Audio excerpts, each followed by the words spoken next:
Üstteki şu kutlu ifadeyi önce öğrensinler. La galibe illallah.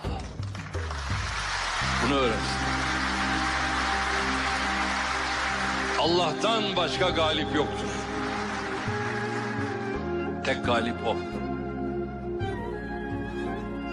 Üzülmeyiniz. Mahzun olmayınız.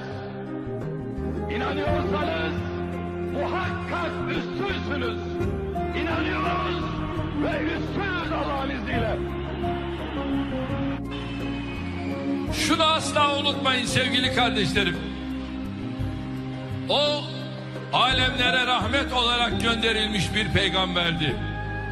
O Yaradan'ın Habibim diye seslendiği efendilerin efendisiydi. O Hatemül Enbiya idi. O son peygamberdi. O Miraç'ta peygamberlere namaz kıldıran imamdı. O insanlığın kılavuzuydu, rehberiydi, önderiydi. Onu ve ashabını aç bıraktılar. Zulmettiler. İşkencelerden geçirdiler. Tahkir ettiler. Dışladılar. Toplumun dışına ittiler. Dayanamadı. O çok sevdiği Mekke'yi, mükerrem sıfatlı Mekke'yi, evini yurdunu terk etmek zorunda kaldı.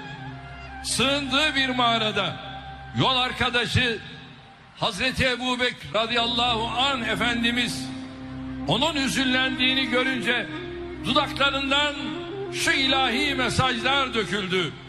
La tahzen innallâhe ma'ana.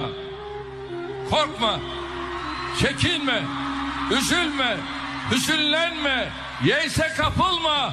Allah bizimle beraberdir dedi.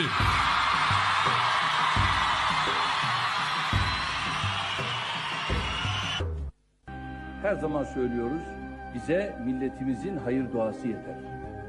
Filistinli mazlumların hayır duası bize yeter. Somalili yoksulların duası